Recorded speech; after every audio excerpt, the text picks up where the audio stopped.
नमस्कार, श्रीमद् भारत चैनल में आपका हार्दिक स्वागत है। आइए शुरू करते हैं कार्तिक महात्म्य का तीसरा अध्याय।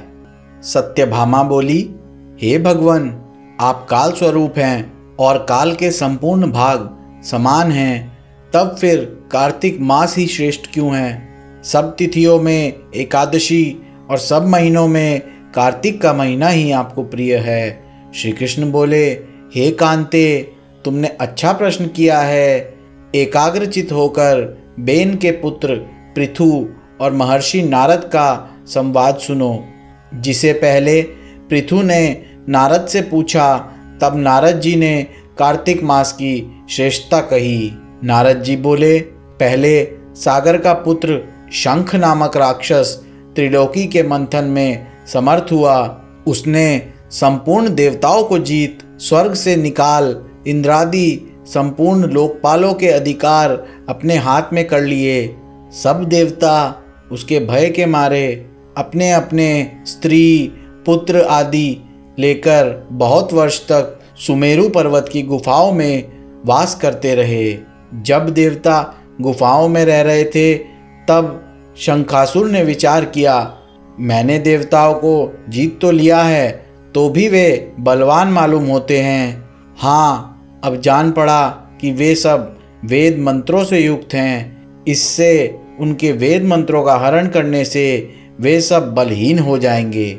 ऐसा विचार कर वह असुर विष्णु भगवान को नींद से ग्रस्त देख स्वयंभू ब्रह्मा जी के लोक में जाकर वहाँ से वेदों को निकालकर चलने को तत्पर हुआ।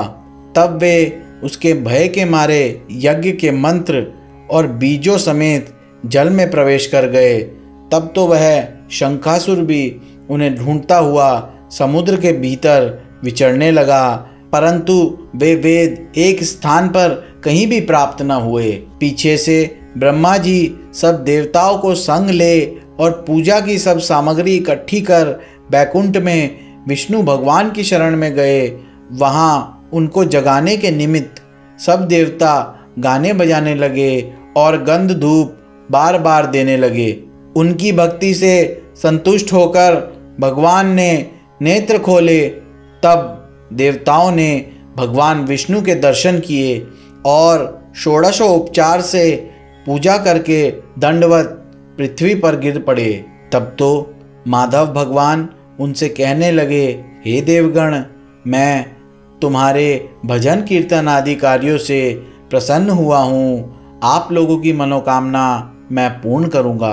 आश्विन शुक्ल पक्ष की एकादशी से देव उठनी एकादशी तक पहर भर रात्रि रहे, तब से जो मनुष्य तुम्हारी तरह भजन और कीर्तन करेंगे, वे मुझे प्रसन्न कर प्राप्त होंगे।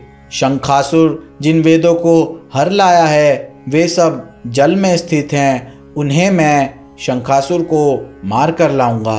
अब से बीज मंत्र समेत सब वेद प्रतिवर्ष कार्तिक के महीने में सदा जल में निवास करेंगे। मत्स्य रूप धारण कर मैं जल में जाता हूँ।